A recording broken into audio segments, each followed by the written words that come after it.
नमस्कार प्यारे बच्चों, कैसे हैं आप सब। मैं अविनाश विश्वकर्मा आपका जबरदस्त स्वागत करता हूं आपके RW tuition classes YouTube channel यानी कि आपके परिवार में। आपके लिए हिंदी माध्यम के लिए नीट का एक जबरदस्त कंटेंट सीरीज, जिसमें केमिस्ट्री की क्लास ये आपके शाम के 6 बजे आपके प्रारंभ नीट हिंदी 2025 बैच में। ओके जी, तो हमारा डेमो नंबर 3 है और हमने ये चैप्टर नंबर 1 कंप्लीट नहीं किया, ये शुरुआत किया है। तो नीट में इतनी खास बातें क्या होती हैं। 180 नंबर आते हैं केमिस्ट्री के। 180 में से अगर आपने 150, 160, 170 तक अपने नंबर एडजस्ट कर लिए तो समझो केमिस्ट्री में बेड़ा पार। 2024 नीट में बहुत धांधली की वजह से, बहुत कुछ गड़बड़ी की वजह से बहुत बच्चों के ज्यादा ज्यादा नंबर आए। उस बात से बेफिक्र रहिए, उस बात की टेंशन आपको नहीं लेनी है। वो केस चल रहा है, 18 जुलाई को उसकी हियरिंग है, वो अपने आप सब कुछ एडजस्ट हो जाएगा। हर बार ऐसा नहीं होता है। 2025 में ट्रांसपेरेंसी के साथ पेपर होने की पूर्ण संभावना है और एनटीए की वजह से तो कुछ गड़बड़ी हुई है। चलो उसको हम बाद में बात करेंगे। अब आते हैं केमिस्ट्री के आपके डेमो नंबर 3 पर। और ये प्यारे बच्चे, आज जो डेमो है ये वाला, ये आपका अंतिम डेमो रहेगा यूट्यूब पर। फिर ये क्लास सारी शिफ्ट हो जाएगी आपकी ऐप पर, यानी कि रोजगार विद अंकित ऐप पर ये क्लासेस वहां कंटिन्यू लाइव रहनी शुरू हो जाएंगी। ठीक है, चलिए। ओके, तो इसी वजह से मैं आपको सारी डिटेल एक बार फिर से दे देता हूं आज के दिन। और आप देख सकते हैं प्यारे बच्चे, हमारे जो नीट का ये बैच का जो नाम है वो आप यहाँ पर देख सकते हैं, प्रारंभ नीट हिंदी माध्यम ये वाला है आपका। हिंदी वाले बच्चों के लिए कंटेंट कम रहता है, तो बहुत सारी डिमांड के बाद ये आपका बैच शुरू किया गया है। बहुत ज़्यादा डिमांड रही और आप सब बच्चों पर ही ये भरोसा रखकर स्टार्ट किया गया है, क्योंकि आपको बहुत अच्छा काम करना है।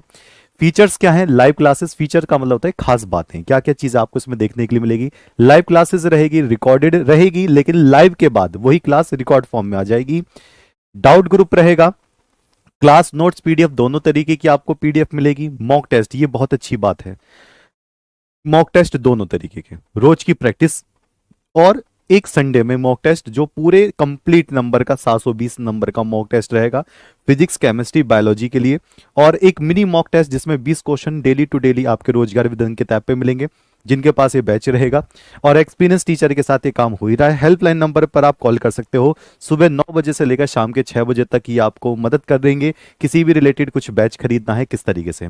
आज 17 जुलाई है, तो ये आज तक के लिए ऑफर है 699 का, यानी कि 10 से लेकर 17 के बीच में ये ऑफर हमने चलाया था। 30% डिस्काउंट है 999 पर, 699 का ये आपको आज भी मिल जाएगा। तो 17 जुलाई के बाद से जैसी क्लास ऐप पर शिफ्ट हो जाएगी, अगर आपको लेना होगा तो ये इतने में ही आपको मिलेगा। ठीक, तो ये आज से क्लास शिफ्ट हो जाएगी, तो ध्यान रखिएगा। मैं बार बार बता रहा हूं, 15 जुलाई से क्लासेस शुरू हो गई हैं। मैं टाइम टेबल आपको बता दे रहा हूं, और उससे पहले बैच कैसे आपको लेना है।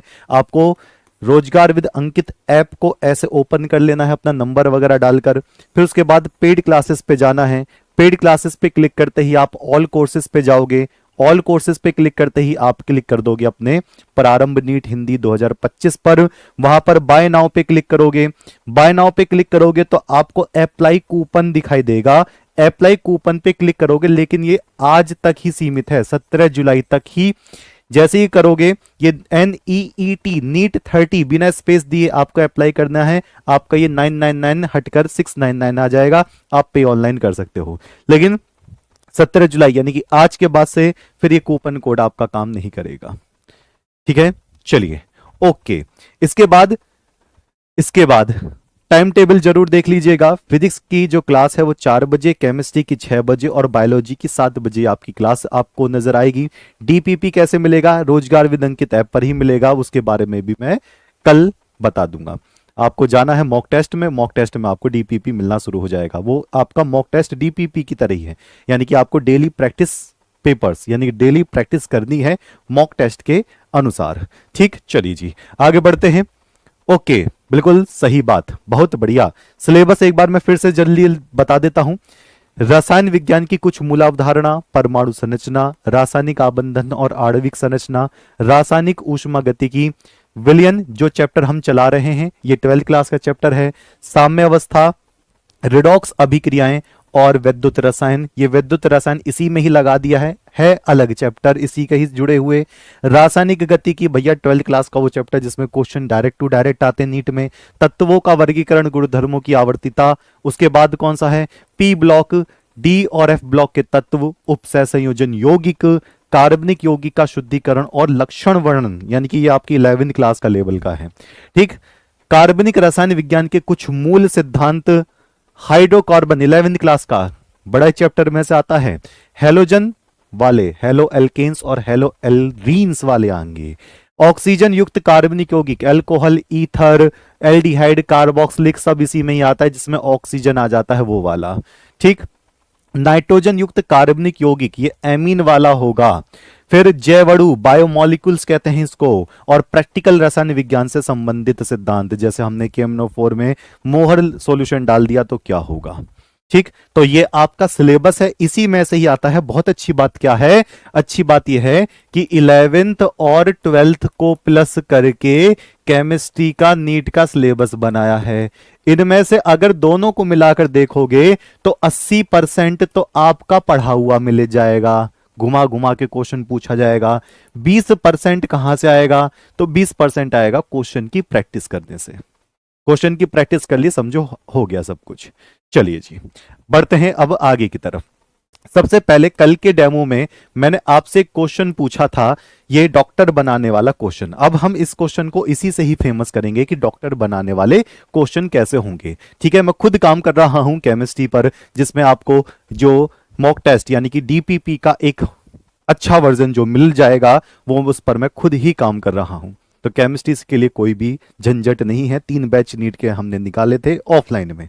ठीक है, और एक्सपीरियंस टीचर हैं मैंने। अगर मैं बात करूं तो पढ़ाए हुए एम्स पटना, पढ़ाए हुए एम्स दिल्ली, ये सारे बच्चे लगे हुए हैं। बहुत अलग अलग यूनिवर्सिटी में, BSc नर्सिंग में भी, BMS में भी, BDS में भी, उन बच्चों को बुलाकर आपसे रूबरू जरूर कराएंगे। यदि किसी विलयन के लिए XA बराबर 1/11 है तो XB बराबर क्या होगा। पहली बात तो ये XA और XB होते क्या है। XA और XB प्यारे बच्चों, इनको मोल प्रभाज कहते हैं। अब मैं प्यारे बच्चों की जगह प्यारे डॉक्टर बोलूंगा, ये ज्यादा इफेक्टिव लगेगा। मोल प्रभाज, ये मोल प्रभाज होता है। क्या कोई जानता है XA और XB को प्लस करने पर कितनी वैल्यू आती है। तो XA प्लस XB को अगर हम प्लस कर देते हैं तो इसकी वैल्यू कितनी होती है, 1 होती है। इसकी वैल्यू कितनी होती है, 1 होती है। आप खुद देखेंगे, अगर मैं XA और XB को यहां रखूंगा तो 1/11 plus XB is equal to 1। तो XB अगर आपको कभी भी निकालना है तो 1 माइनस XA कर दो तो कितना हो जाएगा, 10/11। तो 10/11 इसका आंसर कौन सा हो जाएगा, C ऑप्शन। तो C ऑप्शन बिल्कुल क्लियर ही है। विवेक यादव पूछ रहे हैं सर ऐप लॉगिन नहीं हो रहा है ना, तो आप थोड़ा सा वेट कर लीजिए, ऐप लॉगिन हो जाएगा। आज ऐप में थोड़ा सा फ्लक्चुएशन है। ठीक है, ऊपर से ही ऐप में थोड़ा सा फ्लक्चुएशन है। जो भी ऐप आपने लिया है उसको अपडेट जरूर कर लेना, तब वो फिर से स्टार्ट हो जाएगा। ठीक है, चलिए ओके जी, ओके, C ऑप्शन बिल्कुल ठीक है। मॉक टेस्ट ऐप में शिफ्ट होने पर आएगा, यानी कि आपको 2-3 दिन और इंतजार करना पड़ेगा, ये मॉक टेस्ट आपको मिलना शुरू हो जाएगा। मिनी मॉक टेस्ट टेंशन नहीं लेना है बिल्कुल भी। ठीक, चलिए अब हमने विलयन की सांद्रता हमने पढ़ाना शुरू किया था। डेमो 1 में हमने ये 3 पार्ट कवर किए थे। डेमो 2 में हमने ये 2 पार्ट कवर किए थे, यानी कि मोल प्रभाज और मोललता। अब हमें कौन सा पार्ट कवर करना है, अब हमें ये वाला पार्ट कवर करना है, यानी कि ये वाले मोलरता और नॉर्मलता। तो आज हम पूरा काम करेंगे किस पर, मोलरता पर। तो क्या मोलरता से न्यूमेरिकल आता है, बहुत जबरदस्त न्यूमेरिकल आते हैं। थोड़ा सा दिमाग हिला जरूर देंगे क्योंकि मोलरता में स्टेप्स बहुत हैं, पद बहुत हैं, और जब पद ज्यादा होते हैं तो दिमाग लगाना पड़ता है। आइए शुरू करते हैं। ओके, सब रेडी हैं? तो एक बार मुझे जय हिंद भेज दीजिए अगर आप इस बार 2025 में, जाहिर सी बात है बहुत अच्छे से पेपर होगा इस बार 2025, क्योंकि लोग सक्रिय हो गए हैं, एक्टिव हो गए हैं। 2024 में जो धांधली हुई थी अब ना हो, इसी वजह से सुप्रीम कोर्ट में केस चल रहा है कि किसको कैसे पेपर कराना है। हो सकता है नीट का पेपर ऑनलाइन हो जाए, मजा आ जाएगा फिर। ठीक है, अच्छा तो कितने बच्चे बिल्कुल जबरदस्त तरीके से एंट्री लेना चाहते हैं, जय हिंद लिखकर भेज दीजिएगा। इतने कम प्राइस में और कहीं भी इस तरीके की पढ़ाई नहीं मिल पाएगी।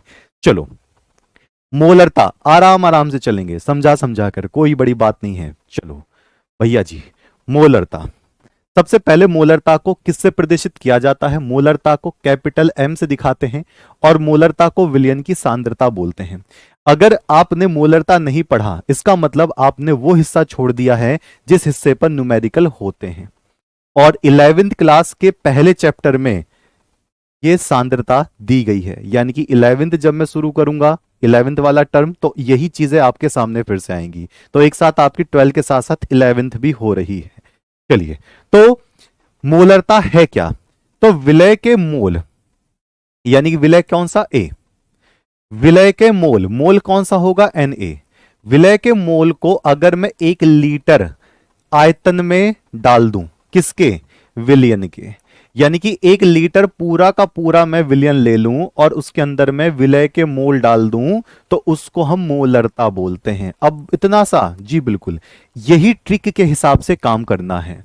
मान लेते हैं मेरे पास एक बीकर है और बीकर के अंदर मैंने पूरा का पूरा 1 लीटर पूरा पूरा विलयन ले रखा है, कोई सा भी विलयन, सॉल्यूशन कह सकते हो। अगर मैंने पता लगा लिया कि इसके अंदर कुछ मोल पड़े हुए हैं, यानी कि 1 लीटर, मान लो ये नमक का घोल है, ये क्या है? नमक का घोल है। इसके अंदर मुझे पता चल गया कि कितने मोल नमक हैं, तो मैं क्या कहूंगा? इसकी मोलरता निकल गई। बस इतना ध्यान रखना, यानी कि कितने मोल हैं इसके अंदर बटे कितना लीटर या कितना ml ये है, बस इतना सा। बिल्कुल क्लियर है? अच्छा, तो सीधी सीधी बात यह है कि अगर मोल, मोल क्या होता है? भार बटे अणुभार। कितने मोल इसके अंदर हैं और ये कितना लीटर है, तो मोल बटे लीटर, मोल बटे लीटर, यही क्या होती है? मोलरता। अब ये दिमाग में अपने फिक्स रखना, ठीक? चलिए अब देखते हैं इससे कैसे कैसे हम टर्म्स निकालेंगे। तो इससे कैसे मोलरता व्यक्त की जाती है? ओके, मोलरता को कैपिटल एम से दिखाते हैं। तो अगर मैं मोलरता को वास्तविकता में लिखूंगा तो कैसे लिखूंगा? तो मोलरता बराबर विलय के मोल, विलय के मोल, जो घोला जा रहा है उसके मोल की बात कर रहे हैं, यानी कि Na। विलय के मोल यानी कि Na बटे बटे विलयन, बटे विलयन का आयतन, बटे विलयन का आयतन। हम इसको किस में लेंगे? लीटर में, यानी कि V लीटर में। तो इसको मैं कैसे लिख सकता हूं? इसको मैं लिख सकता हूं Na बटे V लीटर, ऐसे तो लिखूंगा, मोल बटे लीटर, ठीक? चलिए, नैन्सी प्रजापति बेटा 8826078265 पर आप कॉल कर लीजिए, ठीक है? 9 बजे से लेकर 6 बजे के बीच में। और जो आपको रोजगार विदंग की ऐप जो आप जिस पे क्लास लेंगे उसको अपडेट जरूर कर लेना, वो आपका बिल्कुल क्लियर हो जाएगा। ओके, चलिए, तो इसको मैं कैसे लिखूंगा? Na बटे V लीटर में। अगर मैं Na और V लीटर को और अच्छा करना चाहूं तो उसका मुझे सूत्र खोलना पड़ेगा। तो मैं कैसे लिखूंगा? WA बटे MA गुणा V लीटर में। अब मुझे बता दो, किसी बच्चे ने अगर डेमो 2 लिया हो तो इस V लीटर को अगर मैं मिलीलीटर में कन्वर्ट करना चाहूं, यानी कि WA अपॉन MA गुणा V लीटर, इस लीटर को मैं ml में कन्वर्ट करना चाहूं तो 1000 की गुणा मुझे कहां करनी पड़ेगी? 1000 की गुणा कहां करनी पड़ेगी? यहां करनी पड़ेगी। और ये आपका सूत्र बनकर तैयार हो गया है, यानी कि मोलरता बराबर WA गुणा 1000 बटे MA गुणा VML। अब बच्चे क्या सोचते हैं कि सर या भैया जी बता दो हमें कि ये सूत्र करने से हम नीट क्लियर कर लेंगे? नहीं, सिर्फ सूत्र पढ़ने से नीट क्लियर नहीं होगी, सिर्फ सूत्र याद करने से नीट क्लियर नहीं होगी। फिर क्या होगा? आपको हर एक उस टर्म पे जाना पड़ेगा। जैसे लीटर की बात करी है तो ये वाला ध्यान रखना पड़ेगा, आपको लीटर के साथ अणुभार और भार की बात करी है तो इस टर्म पे आना पड़ेगा। यानी कि आपको एक एक पॉइंट पर ध्यान देना पड़ेगा लगातार, और मैं ध्यान दिलवाऊंगा, उसके लिए परेशान होना ही नहीं है। इसका मात्रक अगर रखें तो मात्रक जरूर आप याद रखें, इसका मात्रक होता है मोल, मोल प्रति लीटर, मोल प्रति लीटर। अगर ये आपको अच्छा नहीं लग रहा तो आप मोलर शब्द देख सकते हो, मोलर।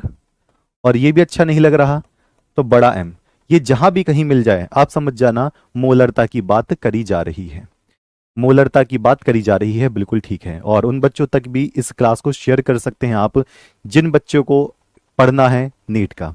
और इसी बात पे ही बहुत बच्चों ने इंतजार किया और हमने उनका इंतजार कभी भी बेकार नहीं होने दिया। मैंने पहले ही कहा था आएगा तो दम लगा कर आएगा नीट का, और जितना दम होगा पूरा का पूरा दम लगा देंगे 2025 के लिए। ठीक, चलिए जी, यहां तक की बात क्लियर है। अब आपको क्या काम करना है, एक कॉपी पर इस वाले फॉर्म को लिख लेना है और इस वाले फॉर्मूले को लिख लेना है। ठीक है, तो मोलरता का ये टर्म इतना। अब मैं आगे एक क्वेश्चन लेकर ही आ गया, अब तुरंत तुरंत इसका पहले आंसर देंगे, फिर हम दूसरे स्थिति पे चलेंगे। क्वेश्चन कोई हलवा पलवा लेकर नहीं आया हूं, जो नीट लेवल पर आते हैं उसी तरीके के क्वेश्चन में लेकर आया हूं। 0.5 बड़ा एम, अब बड़ा एम देखते ही आपके दिमाग में बात आई है ये तो मोलरता है, छोटा एम देखते ही मोलरता होगा। तो 0.5 बड़ा एम यानी कि मोलर HCl के 500 ml विलियन को बनाने में कितने ग्राम, ग्राम जहां भी ऐसे आ जाए समझ जाना WA पूछ रहा है, WA पूछ रहा है। तो बनाने में कितने ग्राम HCl की आवश्यकता होगी, कितने ग्राम HCl लगेंगे।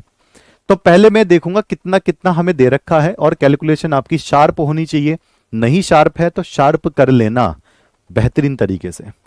ठीक, नोट्स, शॉर्ट नोट्स बनाइए प्यारे बच्चे। वैसे आपको नोट्स PDF के फॉर्म में मिलेगा, आप अपनी एक कॉपी ऐसे रखिए व्हाइट कलर की या कैसी भी कलर की, उसमें शॉर्ट जैसे जैसे जो चीज मैं बता रहा हूं उसको छोटा छोटा ऐसे करके देखते रहो, सामने देखो उसको बनाओ। जब आप खुद की कॉपी बनाते हो ना उतना अच्छा कॉन्फिडेंस आता है। PDF आपको मिलेगी, जिसको PDF से पढ़ने की आदत है बिल्कुल पढ़िए, कॉपी पेन लेकर जरूर काम करना है। कंपटीशन मोबाइल देखकर सिर्फ नहीं होता है, उसके अंदर पढ़ाई से होता है। ठीक, चलिए ओके, तो मैं यहां पर देखूंगा 0.5 मोलर, तो मोलरता कितनी दे रखी है, मोलरता 0.5 है, ये रख दिया मैंने 0.5 मोलर। अच्छा, आयतन कितना दे रखा है यानी कि V, तो मैं टर्म्स निकालूंगा, V कितना है 500 ml, ml दे रखा है समझ गए, लीटर की जगह क्या दे रखा है ml दे रखा है। विलियन को बनाने में कितने ग्राम HCl की आवश्यकता होगी, तो कितने ग्राम भैया WA मुझे नहीं पता, और MA को कहते हैं अणुभार, तो HCl का अणुभार कौन बताएगा मुझे जल्दी से बता दे, बताओ HCl का अणुभार कितना होता है। ये अणुभार आपको पता होने चाहिए, इसके लिए मैं एक अलग से वीडियो बनाऊंगा और उसको आपको बिल्कुल बताऊंगा किस किस का अणुभार आपको याद करना है कंपटीशन के लिए। तो कितना होता है, HCl का 1 होता है, Cl का 35.5 होता है, दोनों को प्लस करोगे तो 36.5 होगा। कितना, 35 नहीं 36.5, तो 36.5 होगा। उठाकर सीधा रख दो फॉर्मूले पर, तो फॉर्मूला लिखने की जरूरत ना पड़े, फॉर्मूला लिखने की जरूरत ना पड़े, दिमाग में फॉर्मूला उस वक्त होना चाहिए, बट फिर भी मैं यहां पर साइड में फॉर्मूला लिख देता हूं क्योंकि ये आपने पहली बार शायद ना देखा हो, कुछ बच्चों ने देखा हो। तो मोलरता बराबर WA गुणा 1000 बटे MA गुणा V किसमें, ML में, उठाकर ये रख देते हैं। मोलरता कितनी है भैया, मोलरता है 0.5 बराबर WA नहीं पता निकालना है गुणा 1000, MA कितना है 36.5, और ये V कितना है 500, V कितना है 500। अब उठाकर इसकी कैलकुलेशन करेंगे, कैलकुलेशन की स्पीड इस तरीके से हो कि कैलकुलेशन ही घबरा जाए। सी और आंसर बता रहे हैं बच्चे, एक बार देखते हैं। ये 500 से काटा कितनी बार गया, 2 बार गया, 2 से इसको हम काटेंगे तो कितनी बार जाएगा, 0.25 बार जाएगा। अब इसकी गुणा इसमें कर देते हैं, तो 0.25 की गुणा कितने 36.5 में करेंगे तो कितना आएगा, 9 चौक 36, 9.125, 9.125। कैसे पता चला, ये देखो 1/4 होता है, 1/4 का मतलब जब मैं इसके 4 हिस्से करूंगा तो 9 चौक 36, तो 9.125 इसका आंसर आ गया। कितने नंबर में आएगा, अगर ये आएगा तो ये 4 नंबर में आएगा पेपर में। और इतना ज्यादा समय नहीं देता कंपटीशन, क्यों इतना ज्यादा समय नहीं देता, उनको बच्चे सेलेक्ट करने, भरने नहीं है। सोच के चलना, नीट IIT ये जितने भी कंपटीशन होते हैं बच्चे सेलेक्ट करने होते हैं, उनको डॉक्टर बनाना होता है, उनको भरने नहीं होते। भरना होता तो CUT दिलवा दो, आ जाओ। इसी वजह से इनका जो लेवल है वो अलग है। 2024 में तो ललुआ दे दिया पेपर, पता नहीं कैसे दे दिया, हल्का सा जो भी आए, और NTA ने हल्का दिया तो एनटीए ने ये बोला कि भैया हल्का ही पेपर है, तो इसी वजह से बच्चों के बहुत अच्छे अच्छे नंबर आए। इतना भी नहीं था हल्का, एवरेज था, बट धांधली की वजह से बहुत बच्चे चले गए ऊपर तक। इस बार नहीं होगा। चलिए जी आगे बढ़ेंगे। ओके, अभिषेक बेटा हेल्पलाइन नंबर पे कॉल कर लीजिएगा, ठीक है, हेल्पलाइन नंबर पे कॉल कर लो, या फिर इस वीडियो के कमेंट में अपना नंबर जरूर दे देना, मैं निकाल कर आपका हेल्प कर दूंगा, ठीक है। चलिए ठीक है, ओके ओके ओके, आगे बढ़ते हैं। अगली बात, अगर कुछ क्वेश्चंस ऐसे होते हैं जिसमें बहुत ही कम टाइम मिलता है और हमें तेजी से काम करना पड़ता है, तो उनके हम टर्म्स निकाल लेते हैं। जैसे मोलरता में एक टर्म ऐसा है जिसको देखते ही आप आंसर निकाल सकते हो। तो मोलरता का सूत्र याद है, बहुत अच्छी बात है, लेकिन मोलरता के और भी टर्म्स आपको पता होने चाहिए। अगर अगर किसी भी न्यूमेरिकल में या फिर आपके नीट के क्वेश्चन में परसेंटेज और घनत्व दोनों एक साथ दे दिया जाए, यानी कि भार प्रतिशत और घनत्व दोनों एक साथ दे दिया जाए, तो क्या होगा? तो मोलरता कैसे निकालनी है, तो मोलरता कैसे निकालनी है यह जरूर देखना पड़ेगा हमें, ठीक ठीक। एक बार इस वाले वीडियो पे कमेंट करके दे देना अभिषेक बेटा, मैं चेक कर लूंगा, ठीक है। ओके, तो अगर परसेंटेज और घनत्व दे रखा है, तो ये जो मोलरता होगी, ये मोलरता क्या निकालना पड़ेगा, कैसे निकालेंगे? तो मोलरता बराबर इसमें होता है, जितना भी प्रतिशत भार प्रतिशत दे रखा परसेंटेज वो यहां रखेंगे, घनत्व डेंसिटी यहां रखेंगे, गुणा 10 और बटे जो भी आपका फॉर्मूला दे रखा होगा, जिसका विलियन होगा उसका अणु भार। जैसे नमक का विलियन तो नमक का अणु भार, चीनी का विलियन चीनी का अणु भार, H2SO4 का विलियन H2SO4 का अणु भार, NaOH का विलियन NaOH का अणु भार, ठीक है। चलो ओके,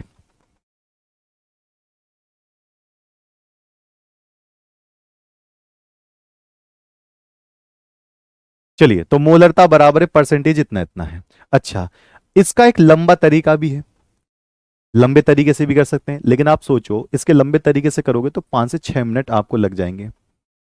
इस फॉर्म को अगर आप याद कर सको तो 1 मिनट के अंदर इस तरीके के न्यूमेरिकल हो जाएंगे और बहुत आसान होता है। मोलरता दी होती है, उससे मोललता पूछ लेते हैं। आइए चेक करते हैं। ये क्वेश्चन भैया एनसीईआरटी की तर्ज पे बनाया गया है, यानी कि अगर आपने एनसीईआरटी में देखोगे तो एनसीईआरटी में ऐसा क्वेश्चन आपको मिल जाएगा, 20% पोटेशियम आयोडाइड वाला। आइए देखते हैं इस क्वेश्चन को हम कितने चुटकी बजा कर सकते हैं। एनसीईआरटी भी हमें साथ साथ लेकर चलनी पड़ेगी, क्योंकि नीट में ये भी जरूरी है। ओके, 20% पोटेशियम आयोडाइड दे रखा है, पानी में घोल दिया इसको, यानी कि 20% पोटेशियम आयोडाइड है और बाकी का बचा हुआ है कुछ और। विलयन का घनत्व 1.72 ग्राम पर सेंटीमीटर क्यूब है, तो विलयन की मोलरता ज्ञात करनी है। तो विलयन की मोलरता क्या करनी है? ज्ञात करनी है। आइए कवर करते हैं। चलो जी, भार प्रतिशत परसेंटेज कितना दे रखा है? 20 दे रखा है। परसेंटेज कितना दे रखा है? 20 दे रखा है। अच्छा, अब इसको देखेंगे, घनत्व डी कितना दे रखा है? घनत्व डी 1.72 दे रखा है, 1.72 दे रखा है। अणु भार, इसका अणु भार किसका भैया? पोटेशियम आयोडाइड का, जिसका विलयन होता है उसी का ही अणु भार लेना होता है।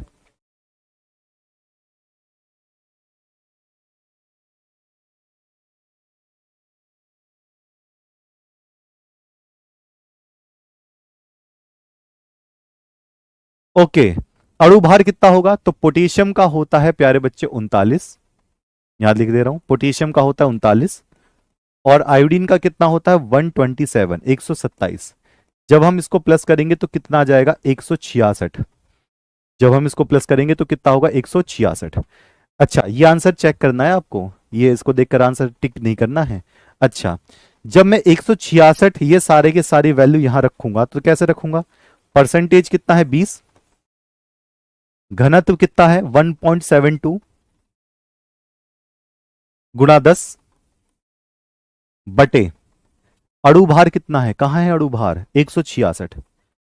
सारी कहानी आपकी कैलकुलेशन की, बताइए क्या ये इतना सॉल्व होकर आएगा? 2.07 सही आंसर है क्या? बता दो जल्दी से फिर। ओके, सही में सॉल्व किया, 2.07 आ रहा है। ओके, चेक कर लेते हैं। जब मैंने इसकी ऐसे गुणा करी तो कितना हो जाएगा, 2 का गुना 4, 4 1 344 बटे 166, तो 166 दुनी, बिल्कुल सही बात है।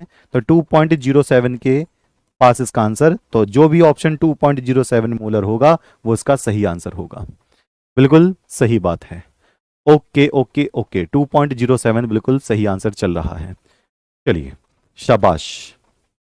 ठीक, आते हैं, दो फॉर्मूले से हम गुजर चुके हैं। मोलरता का एक फॉर्मूला आपने कंप्लीट करा, मोलरता बराबर WA गुणा 1000 बटे MA गुणा वॉल्यूम, V आयतन ml में। फिर एक आपने कवर किया परसेंटेज, और जब डेंसिटी दी होगी, मैं बाद में आपसे पूछूंगा भी, आप बताएंगे भी और कवर भी करेंगे। एक आता है मोलरता समीकरण, ये बड़ा खतरनाक कॉन्सेप्ट है। मोलरता समीकरण को आधे से ज्यादा बच्चे ऐसे छोड़ देते हैं, लेकिन नीट वाला उसको पकड़ लेता है। ले बेटा अब करके दिखा, अब बेटा गया परेशान।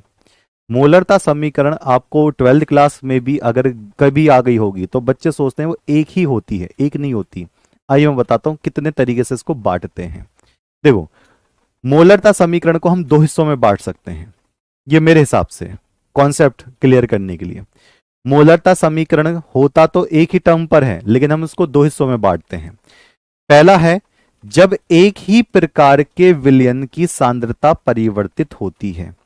जैसे मैंने ले लिया, मान लेते हैं इसमें चीनी पड़ी हुई है बहुत सारी, शरबत पीने में बड़ा मीठा सा लग रहा है, यानी कि इसकी सांद्रता क्या है, ज्यादा है, चीनी ज्यादा घुली हुई है। मैं चाहता हूं ये पीने में बहुत ज्यादा मीठा ना लगे, ये पीने में फीका लगे, तो बताओ मुझे क्या करना पड़ेगा। कॉन्सेप्ट क्लियर कर लो बस। ओके, बिल्कुल सही बात है। अगर इसमें बहुत सारी चीनी पड़ी हुई है, बहुत सारा क्या पड़ा हुआ है, शुगर पड़ा हुआ है, मैं इसको पी रहा हूं तो बहुत ज्यादा मीठा लग रहा है। मैं नहीं चाहता कि बहुत ज्यादा मीठा लगे, इसकी सांद्रता बहुत ज्यादा है, बहुत ज्यादा चुभ रही है चीनी मुझे। तो अगर मैं इसको फीका बनाना चाहता हूं तो मुझे क्या करना पड़ेगा, सीधी सी बात है, इसके अंदर पानी डालना पड़ेगा। पानी मिला दो। जैसे ही मैंने इसमें पानी मिलाना शुरू करा, ये फीका होता चला गया, अब इसकी सांद्रता कम हो गई, यानी कि चीनी का प्रभाव कम हो गया। यानी कि जब एक ही प्रकार के विलयन की सांद्रता बदलनी हो, चीनी का विलयन यहां भी था, चीनी का विलयन यहां भी था, लेकिन शुरू में सांद्रता इसकी ज्यादा थी, बाद में इसकी सांद्रता कम हो गई, उसमें पहला वाला मोलरता समीकरण लगती है। जब एक ही प्रकार के विलयन दूसरे यौगिक का नाम नहीं आएगा, चीनी आई है तो चीनी ही रहेगा, H2SO4 है तो H2SO4 रहेगा, NaOH तो NaOH ही रहेगा। जब एक ही प्रकार के विलयन की सांद्रता बदलनी हो तब पहली मोलरता समीकरण होती है। बात समझ गए?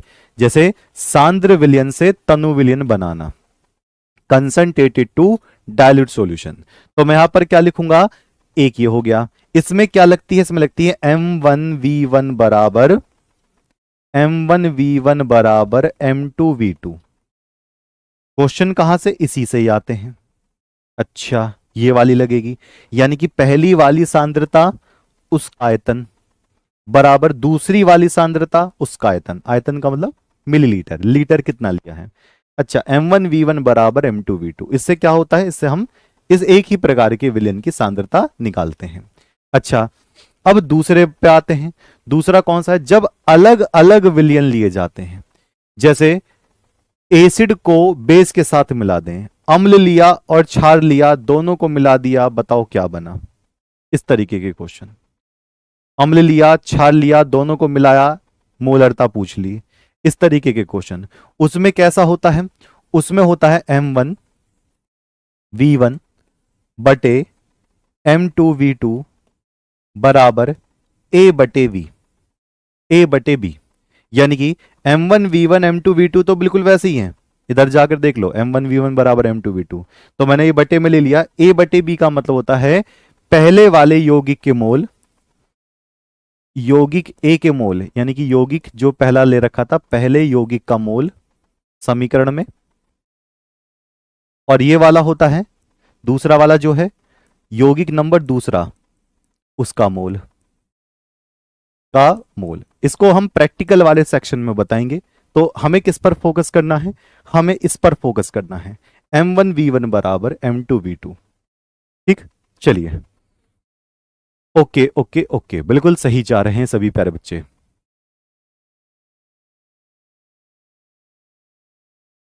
ठीक, श्रेया पांडे, एप्लीकेशन आपका ओपन हो जाएगा, हेल्पलाइन नंबर पे एक बार कॉल कर जरूर कर लीजिएगा, क्योंकि अपडेट ये बोल रहा था ऐप, तो थोड़ा सा इरिटेशन है, वो सही हो जाएगा। ठीक है, चलिए अब इसको कवर करते हैं, इसका इस्तेमाल कैसे होता है। चलो मैं आपको पहले सिखा देता हूं, उसके बाद फिर बताता हूं। ये मैंने एक लिया है भैया विलियन, ये एक ले लिया विलियन।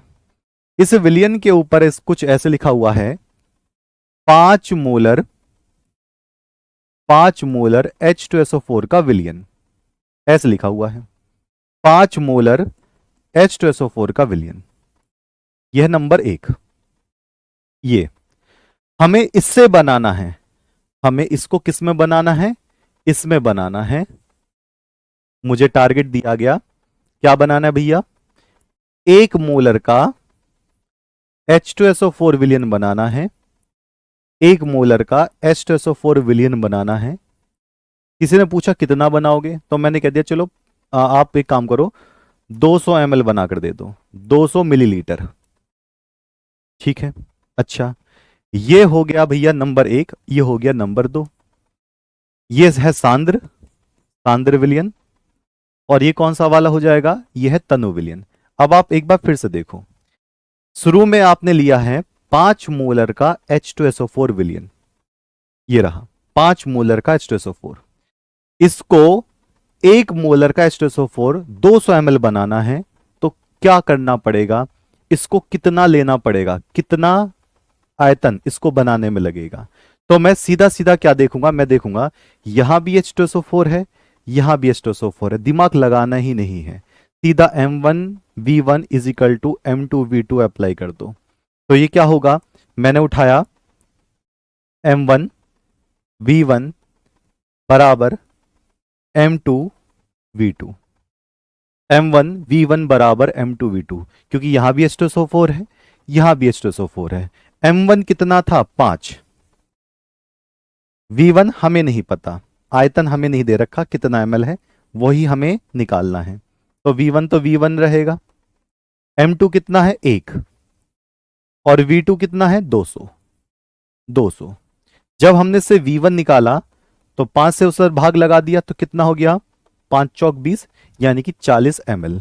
तो यानी कि आपको पहले वाले इसका कितना लेना था, 40 ml आपको लेना था।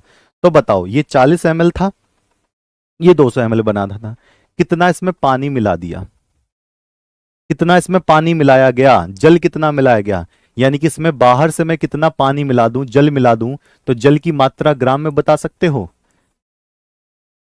जल की मात्रा आपने 40 ml तो ये लिया है, अगर उसमें बचा हुआ पानी मिला दो, वाटर मिला दो, तो सीधा 200 ml बन जाएगा। तो आप खुद सोच के देखो, 40 ml तो ये लिया है ना आपने, 40 ml अगर ये लिया है और इसमें 160 ml और मैं मिला दूं, तो ये 200 ml बनकर तैयार हो जाएगा। तो 160 ml 160 ml आपको पानी मिलाना पड़ा इसके अंदर, तब जाकर ये तनु हुआ है। यानी कि ये देखो, ये बहुत ज्यादा क्या था, स्ट्रांग था।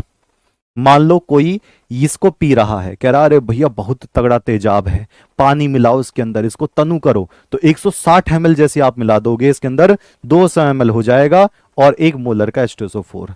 ऐसे पता चलता है कहानी। तो आपको यह पता चला, कभी भी जल की मात्रा निकालनी हो, V2 माइनस V1 कर दो तुरंत, V2 माइनस V1। ठीक है, ओके।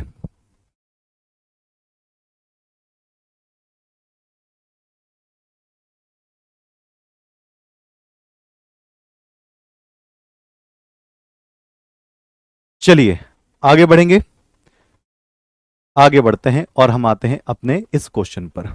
ये नीट 2024 के लिए एक क्वेश्चन है, नीट 2024 के लिए क्वेश्चन है, लेकिन उससे पहले हम एक एनसीईआरटी का क्वेश्चन करेंगे। पहले हम एनसीईआरटी का क्वेश्चन मोलरता समीकरण पर, फिर हम नीट का क्वेश्चन करके देखेंगे बाद में। अच्छा, यहां पर क्या लिखा हुआ है, निम्नलिखित प्रत्येक विलयन की मोलरता की गणना करनी है। अच्छा, निम्नलिखित में विलयन, निम्नलिखित विलयन की, मोलरता की गणना करनी है। अच्छा, किसकी मोलरता करनी है, ये देखो 30 ml 0.5 मोलर H2SO4 को 500 ml तनु करने पर, अच्छा ये तो तनु करने पर, तनु का मतलब सांद्र से तनु करना है। ये एनसीईआरटी का क्वेश्चन है, कोई हलवा पलवा क्वेश्चन मत समझ लेना कहीं अलग से मैं लेकर आया हूं, ऐसा मत समझना। आइए करके देखते हैं।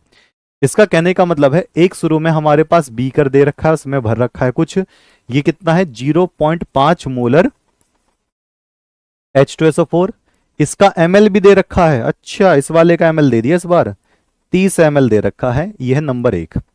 इसको किस में बदलना है, इसको ऐसे विलियन में बदलना है जो कितना है 500 ml है, ये नंबर दो है।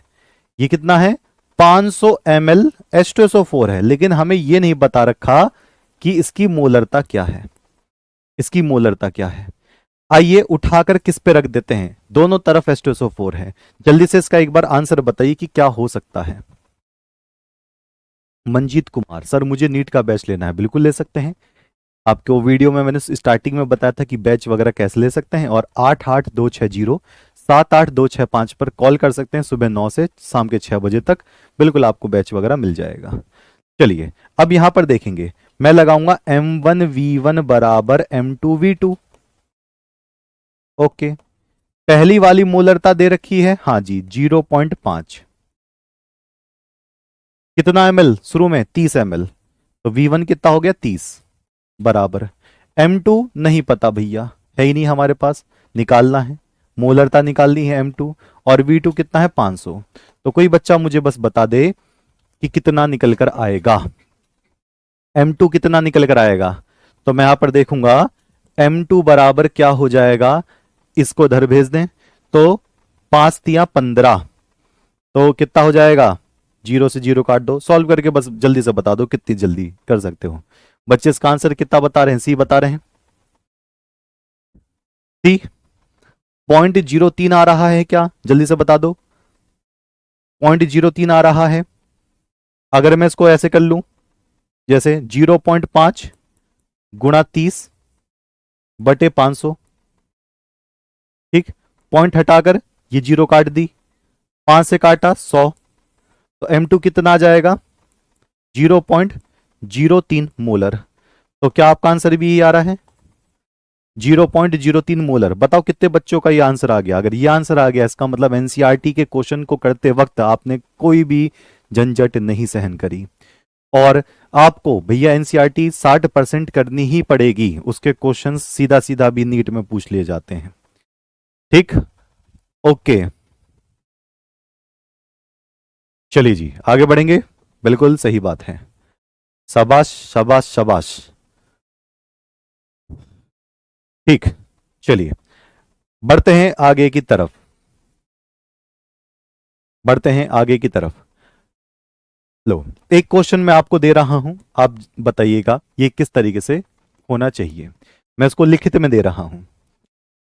ये हमारे पास एक बीकर है, ये रहा, ये हमारे पास है 0.2 मोलर NaOH का विलियन, ठीक।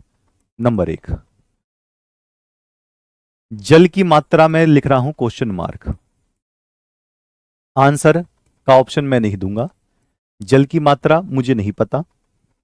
आपको क्या करना है, आपको बनाना है दूसरे सॉल्यूशन को, इसका है 0.1 मोलरता NaOH का विलियन, और यह है आपका 100 ml। अब आप मुझे बता दीजिए कि जल की मात्रा कितनी होगी, जल की मात्रा कितनी होगी। ओके जल की मात्रा बता दीजिए फटाफट। तो जल की मात्रा कैसे निकालते हैं, V2 माइनस V1 निकालते हैं। अब यहां रख देते हैं M1 V1 is equal to M2 V2, M2 V2, M1 कितना है 0.2 है, V1 कितना है तो V1 V1 ही रहेगा, M2 कितना है 0.1 है, V2 कितना है 100 रहेगा। ये पहला वाला है, दूसरा वाला। इससे मैंने V1 निकालना चाहा तो पॉइंट से पॉइंट काट देते हैं, 2 से इसको काट दिया 50 बार चला जाएगा, तो V1 बराबर कितना हो जाएगा 50 ml हो जाएगा। अब उठाकर यहां रख दो। दूसरा वाला V2 कितना है, 100 है। V1 कितना निकल कर आया, 50 आया। दोनों में से इसको घटाओगे तो कितना जल की मात्रा निकल कर आएगी, 50 ml निकल कर आएगी। कितना निकल कर आएगी, 50 ml निकल कर आएगी। 50 ml निकल कर आएगी, बिल्कुल ठीक। लो जी, सीधा सीधा आंसर निकल कर आ जाएगा। और इतने बहुत बड़े क्वेश्चन नहीं आएंगे, एक बार मैं फिर से बता दे रहा हूं। आपका 180 नंबर का, 180 नंबर का क्या होगा, केमिस्ट्री का हिस्सा होगा। इसमें से अगर आप देखोगे 180 नंबर में से, इसमें से 100 नंबर 120 नंबर तक की कहानी में बहुत ही मॉडरेट क्वेश्चन आते हैं। यानी कि अगर आपने कॉन्सेप्ट क्लियर कर रखा है, बेसिक क्लियर कर रखा है, तो आपको उन क्वेश्चन को देखकर कतई डर नहीं लगने वाला। नहीं तो मैं किसी दिन कोई पेपर उठाकर ही दिखा दूंगा, कतई डर नहीं लगने वाला। ऐसा फील होगा अरे यार ये तो पढ़ रखा था, बस प्रैक्टिस ही नहीं करी। सारी कहानी प्रैक्टिस की है। जितनी प्रैक्टिस दम लगाकर कर लोगे, लगातार प्रैक्टिस कर लोगे, आपको कोई रोकने वाला ही नहीं है। ठीक, चलिए ओके। तो ये वाली बात बिल्कुल ध्यान रखनी होगी। ठीक, चलिए। नीट 2024 का एक क्वेश्चन है, इसको हमें कवर करना है। नीट 2024 ये आया है। ये मैंने क्वेश्चन क्यों लिया है, क्योंकि यहां पर देखो कैपिटल एम है। कैपिटल एम का मतलब मोलरता। और जिन बच्चों को बेसिक पता होगा वो इस क्वेश्चन को बड़े आराम से निपटा देंगे। अब कहोगे सर बेसिक का मतलब क्या होता है? बेसिक का मतलब होता है छोटी छोटी बातें। जैसे HCl NaOH से क्रिया करता है तो नमक बनाता है NaCl। ये छोटी छोटी बातें आपको थोड़ा थोड़ा पता होना चाहिए, क्योंकि 9th 10th में ही ये बताया गया है कि एसिड बेस से क्रिया करेगा। अब यहां पर देखेंगे कि कितना मिलीग्राम है। ये 2024 अभी वाला पेपर जिसका कोर्ट में वो चल रहा है, उसमें से मैंने उठा के ले लिया। चलो देखते हैं क्या बात कर रहा है। सोडियम हाइड्रोक्साइड के 1 ग्राम, ध्यान से सुनना, पहले मैं यहां लिख दूं सोडियम हाइड्रोक्साइड के, यहां पहले मैं क्रिया लिख देता हूं पूरा पढ़कर। सोडियम हाइड्रोक्साइड के 1 ग्राम को 0.75 मोलरता के HCl विलयन के 25 ml के साथ उपचारित किया गया, यानी कि क्रिया कराई गई। शेष बचा हुआ सोडियम हाइड्रोक्साइड का द्रव्यमान बराबर होगा किसके? क्वेश्चन ने घुमा दिया। तो आपको एक काम करना है, सोडियम हाइड्रोक्साइड का फॉर्मूला होता है NaOH और HCl का फॉर्मूला दे ही रखा है। सोडियम हाइड्रोक्साइड प्लस HCl बराबर क्या होता है, सबको पता है, NaCl प्लस H2O ये होता है। समीकरण पूरी बैलेंस है। पहले हम अपना काम करेंगे, उसके बाद इनके ग्राम द्रव्यमान उन पर जाएंगे। पहले समीकरण पर काम किया जाता है। कौन सा काम? सामान्य काम। चलो सामान्य काम मैं देखता हूं, चलो देखते हैं। यहां पर NaOH का कितना ग्राम होगा, तो परमाणु भार जोड़ जोड़कर क्या निकाल लो, द्रव्यमान निकाल लो। N का 23, ऑक्सीजन का 16, हाइड्रोजन का 1, प्लस कर दोगे तो 40 ग्राम सोडियम हाइड्रोक्साइड कितने 36.5 ग्राम HCl के साथ क्या करता है, क्रिया करता है। यानी कि आप ये कहोगे अगर मैं 36.5 ग्राम HCl लेता हूं तो 40 ग्राम NaOH बनेगा। सही बात है। अगर मैं 36.5 ग्राम HCl लेता हूं तो 40 ग्राम क्या बनेगा, NaOH बनेगा। ये बात याद रखना, ये 10वीं क्लास में ही बताया होगा कि HCl NaOH मिलकर NaCl बनता है। ठीक, अब मैं आता हूं असली कहानी पर, ये याद रखना। ठीक, अब देखो सोडियम हाइड्रोक्साइड के क्या ले रखे हैं, 1 ग्राम ले रखे हैं, तो 1 ग्राम को अभी मैं पास में रखूंगा। 0.75 मोलर HCl विलयन के 25 ml, तो यहां से मैं HCl का असली वाला भार निकालूंगा, असली वाला, समीकरण वाला नहीं। यहां से मैं HCl का WA निकालूंगा, यानी कि असली वाला भार निकालूंगा। तो मैं सूत्र लगाऊंगा, कौन सा, यहां लगा देता हूं मैं सूत्र।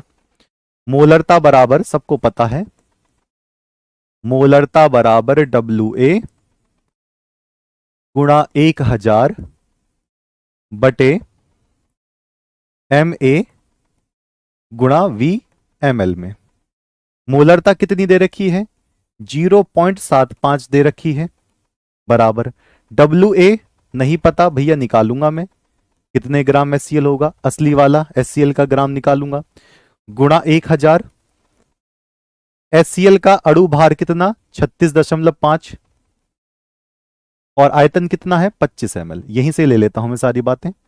अब इसको मैं काट कूट के देखूंगा, मैं देखूंगा WA मेरे पास कितना निकल कर आ रहा है। कोई बच्चा कैलकुलेशन जिसकी अच्छी है वो WA जरा बता सकता है? ये तो मैं काट देता हूं। ये 25 को 1000 ही काटेंगे तो 25 चौका 100, ये 40 ऊपर आ जाएगा। 40 को इधर ले जाकर सॉल्व करेंगे तो कितना आ जाएगा 36.5 गुणा 0.75 बटे 40। WA गुणा करके जब इसका भाग लगाओगे तो आप बता सकते हो कितना आंसर आ रहा है।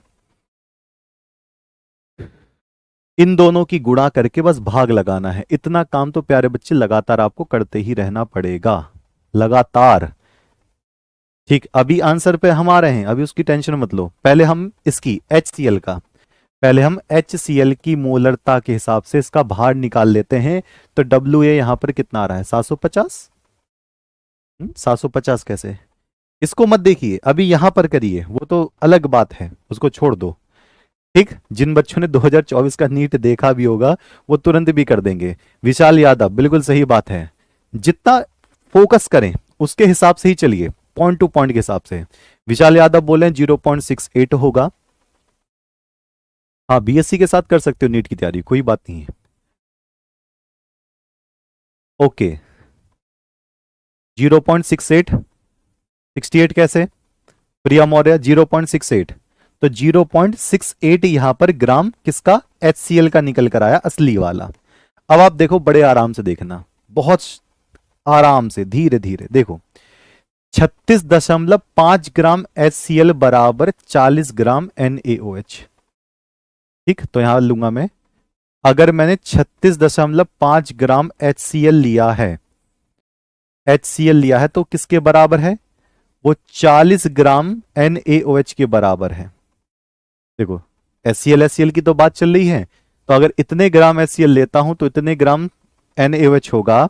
चलो, तो बताओ 1 ग्राम HCl लेने पर कितना हो जाएगा? तो 40 बटे 36.5 हो जाएगा। और हमारे पास आया कितना? 0.68।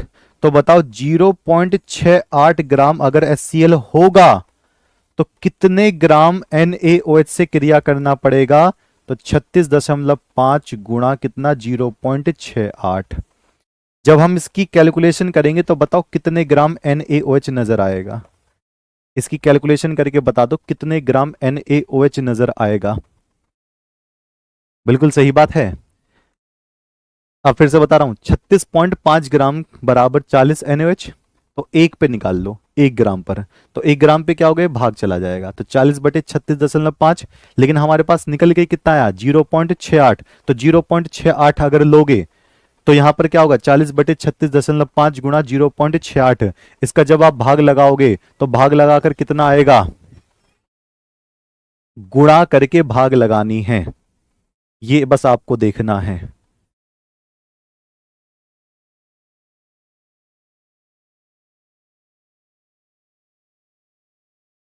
कितना 0.75 के आसपास,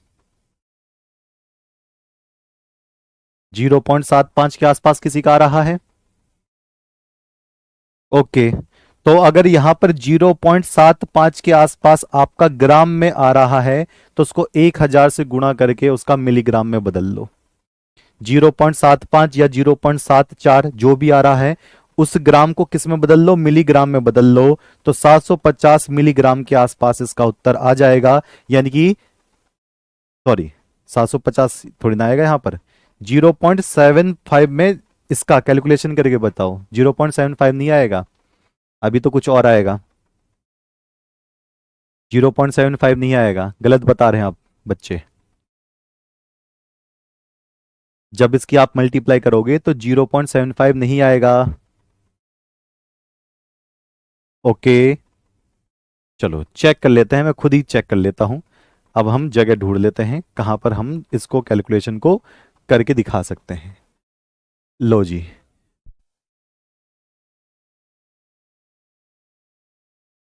40 बटे 36.5 गुणा कितना था 0.68। अगर आप देखोगे तो भैया एक पॉइंट तो यही जाएगा, फिर 0.66 ये होगा, तो आपका कितना आ जाएगा?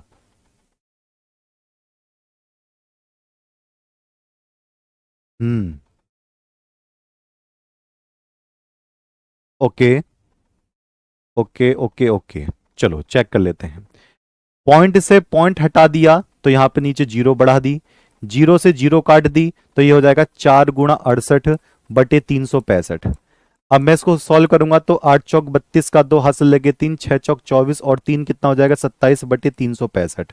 अब मैं यहाँ पर 365 यहाँ पर लेता हूं और 272 से यहाँ पर भाग लगाता हूं, तो पॉइंट लगाकर भैया, पॉइंट लगाकर जीरो कितनी बार जाएगा?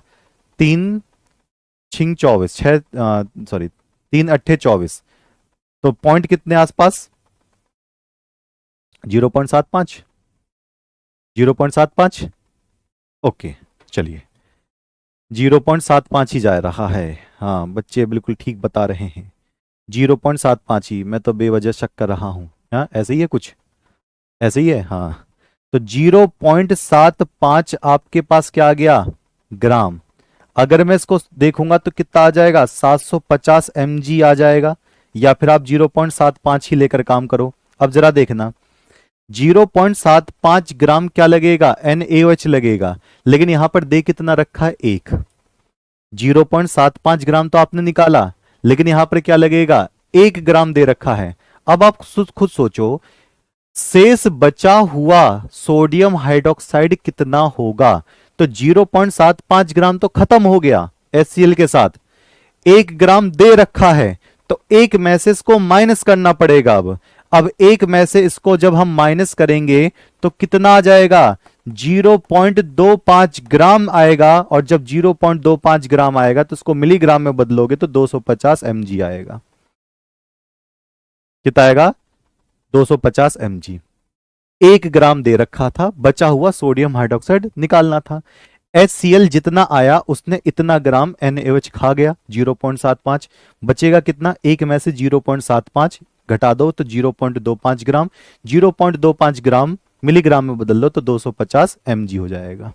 ठीक, तो इसका आंसर हो गया 250 mg। ठीक है, तो कैलकुलेशन पर आपको पूरा फोकस करना है, और जब भी कैलकुलेशन करो एक अलग से पेज ले लेना, उसी पर ही घोचम घाच मत मचाना। ओके, चलिए अब आपका डॉक्टर बनाने वाला क्वेश्चन। ये आपका क्वेश्चन क्या है भैया? 2 मोलर NaOH के 10 ml को 100 ml तनु करने पर विलयन की मोलरता कितनी होगी? 0.2, 0.1, 0.3 या 0.4? ठीक, ओके, कहानी क्लियर है जी? हाँ, वो कैलकुलेशन वहां पे सही हो गई है। अब 0.7 के आसपास ही आ रहा है, और 0.75 या 0.74। और जब कैलकुलेशन किया करें तो चार ऑप्शंस में से उनको पहले से ही फिल्टर कर लिया करो। जब 0.74 आए तो उसको राउंड फिगर 0.75 ले सकते हैं, अगर उसमें MCQ में वो दे रखा है तो। हाँ वही मैं कह रहा हूं, 0.74 आए या 0.75 आए तो उसके आधार पर ही आपको MCQ जो ऑप्शंस दे रखे हैं वो टिक लगाने हैं। उसमें पॉइंट के कुछ पॉइंट्स ध्यान इतने नहीं रखने होते, वो ऑब्जेक्टिव के हिसाब से काम करने पड़ते हैं। ठीक, चलिए तो मिलते हैं आपको। अब ये वाली क्लास लास्ट है आपकी YouTube पर, फिर ये क्लास शिफ्ट हो जाएगी आपकी ऐप पर, रोजगार विद अंकित ऐप। आज थोड़ी सी हल्की सी डिस्टरबेंस है, किस पर? ऐप पर, नेटवर्क इशू की वजह से। तो जिन बच्चों का आप ऐप ओपन नहीं हो रहा है, अपडेट कर लीजिएगा, फिर से ओपन कर लीजिएगा। अगर आपको किसी भी प्रकार की समस्या आ रही है तो हेल्पलाइन नंबर पे जरूर कॉल करके आप बताइए। हेल्पलाइन नंबर मैं आपको दिखा दे रहा हूं, ये रहा आपका हेल्पलाइन नंबर 8826078265, सुबह 9 बजे से लेकर शाम के 6 बजे तक। ओके, चलिए तो इसी के साथ ही आज की क्लास को मैं विराम देता हूं। नीट हिंदी 2025 का बैच प्रारंभ RWA का। मिलते हैं जबरदस्त तरीके से आपके ऐप पर। तो बच्चे, ये 17 जुलाई आज तक ही इतना है, बाकी ये फिर इतने का मिलेगा, जो कि कोई बड़ी भारी फीस नहीं है। डॉक्टर बनने के लिए लोग 1.5 लाख रुपए से ज्यादा फोकस करते हैं। ऑनलाइन में 4-4 हजार, 5-5 हजार, 6-6 हजार का बैचेस जाता है, और हिंदी माध्यम का कंटेंट ना के बराबर बहुत जगह। हम फेमस ही हिंदी माध्यम के वजह से हैं, तो हिंदी माध्यम में कैसे पीछे हो जाएंगे? बिल्कुल भी नहीं होना। उन बच्चों को भी आगे बढ़ाना है जो हिंदी माध्यम में बहुत जबरदस्त कॉन्सेप्ट को आगे बढ़ाकर डॉक्टर बनने की प्रक्रिया में तेजी से काम कर रहे हैं। ठीक है, मिलते हैं सभी बच्चों के साथ बैच में, तब तक के लिए नमस्कार।